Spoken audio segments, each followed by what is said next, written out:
Da da da da da da da da da da da da. And the cold wind blew, and the cold wind blew. In the second grade, every song was a handful of orange Tic Tacs rolling around my tongue. I knew all the words, could feel them, tangy, round, and smooth, but didn't care which was which. I could sing the Beatles back perfectly, with the words all smashed together. I was the first to memorize any song the music teacher taught us. My favorite was The Ghost Ship. The words meant nothing to me. The melody was full of ragged sails and midnight hurricanes. It was all port and starboard.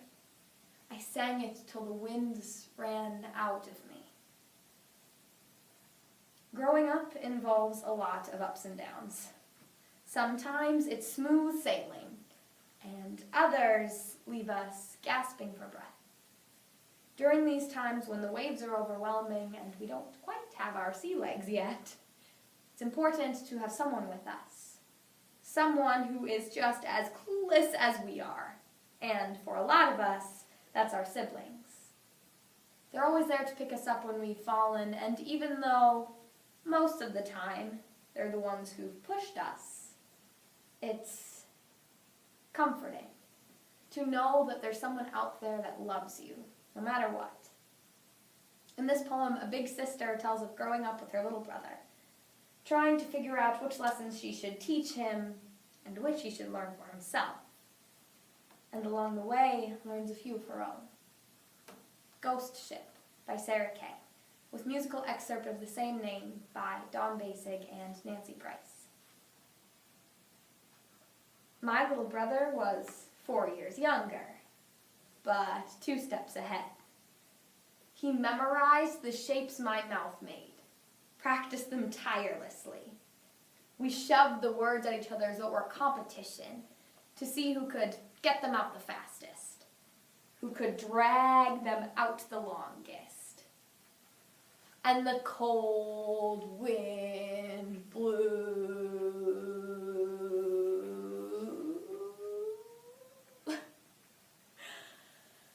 By the time it was his turn to learn it in music class 4 years later, he already knew it so well he confused the teacher.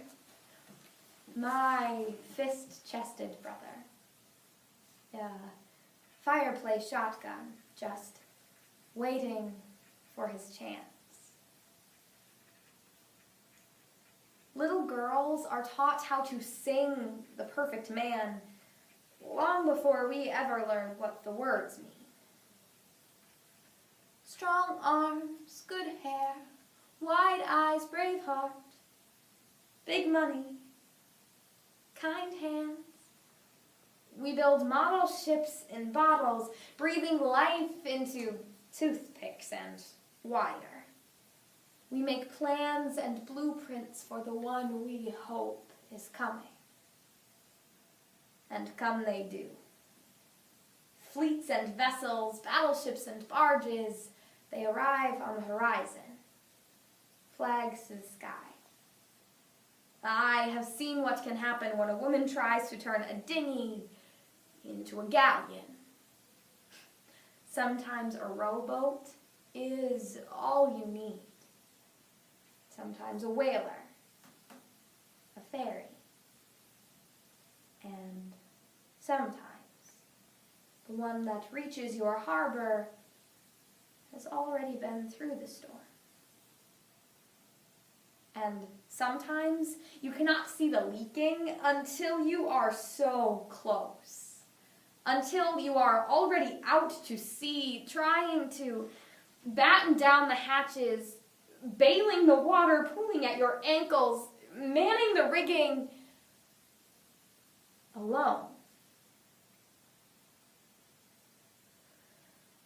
My little brother pushed off from shore before the tide had turned his way, always 2 steps ahead. For years, I didn't want him going under. I tried to anchor him against the storms, threw him safety nets and buoys, trained myself in CPR. I have known so many men whose hulls have been made hollow by the salt of this sea, whose sails are pulled so tightly into the wind, whose rudders no longer point to anything but drowning. How do you keep a boy floating? How do you keep him above the ache? Men will drift eternal. Men will say, it's just a scratch, when the cannons have shot them full of holes.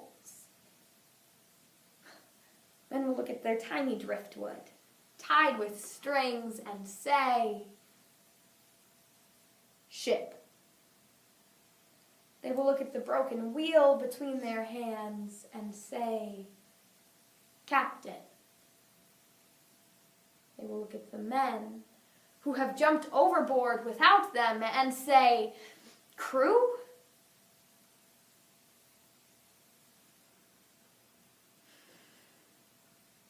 Captain. Today, my brother is 20 years handsome. He is smirk and motor, femur strong, and decision heavy. His decks have been worn down by the feet of others, but his compass always points north. I can hear the cabins creak, the chains rattle, the ladders sag. It has been a decade since I heard him sing. We are in Ireland, a country to which we have never been. I have rented a car, I cannot drive, and have been gracelessly maneuvering us through the green countryside toward the western coast. The rain is a diligent mother who checks up on us every hour or so. The sky, endless gray. My brother's quiet fills the car like a family holiday. I turn on the radio to mask the fog.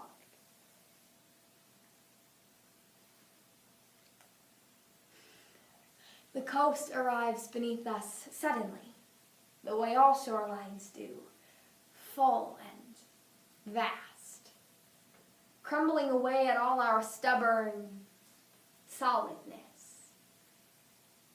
And there, standing against the crashing sea, sits the massive body of a shipwreck. As though all of history has been gifted to us, we are giddy with adventure. We are skipping over rocks, yelling to the wild horses and the ocean's roar. The jagged porthole opens to us, and we pull ourselves into the boat's hungry mouth. It is empty and whole, full of speed ahead. Prow to stern, fore and aft, we climb until we are scraped and muddy. Rust children with lighthouse eyes.